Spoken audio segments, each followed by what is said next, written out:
एक बार एक टीचर अपने बच्चों से कहती है, बच्चों आज मैं तुम्हें एक कहानी सुनाऊंगी, ध्यान से सुनना और बीच में एक प्रश्न भी पूछूंगी, उसका उत्तर देना। टीचर ने कहानी शुरू की। एक समय एक छोटा सा जहाज दुर्घटनाग्रस्त हो गया। उस पर एक पति पत्नी सफर कर रहे थे। उन्होंने देखा कि जहाज में एक ही लाइफ बोट है जिस पर एक ही व्यक्ति बैठ सकता है।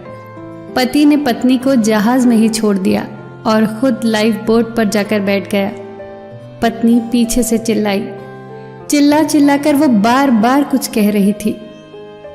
बताओ बच्चों, पत्नी क्या कह रही होगी? बच्चों ने एक साथ जवाब दिया।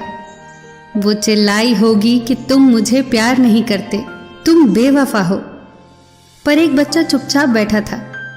टीचर ने उसके पास जाकर कहा, तुम भी जवाब दो, उदास क्यों हो?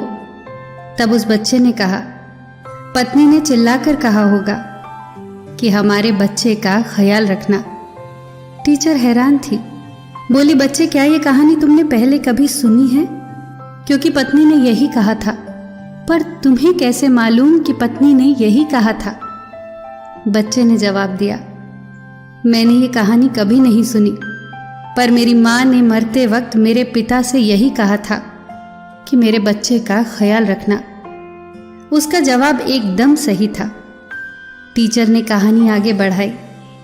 जहाज डूब गया और वो व्यक्ति बच गया और उसने अपनी बच्ची की अच्छे से परवरिश की। कई सालों के बाद जब उस व्यक्ति की मृत्यु हुई तो उसकी बेटी को अपने पिता के सामान से एक डायरी मिली जिसमें उसने अपनी पत्नी के लिए लिखा था, मैं तुम्हें बहुत प्यार करता हूँ।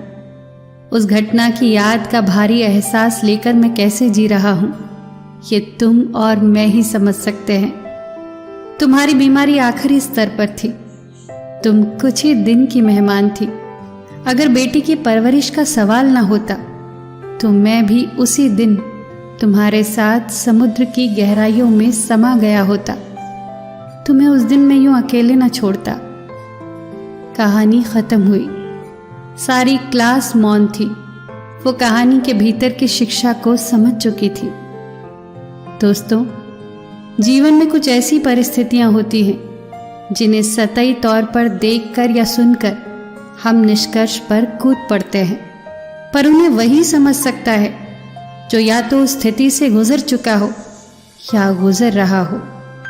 इसीलिए कभी भी किसी भी घटना को सतही तौर पर देखकर कभी निष्कर्ष न निकालना। हर कहानी के 3 पहलू होते हैं। एक वो जो आप देखते सुनते और समझते हैं, दूसरा वो जो दूसरे देखते सुनते और समझते हैं, और तीसरा जो सच होता है।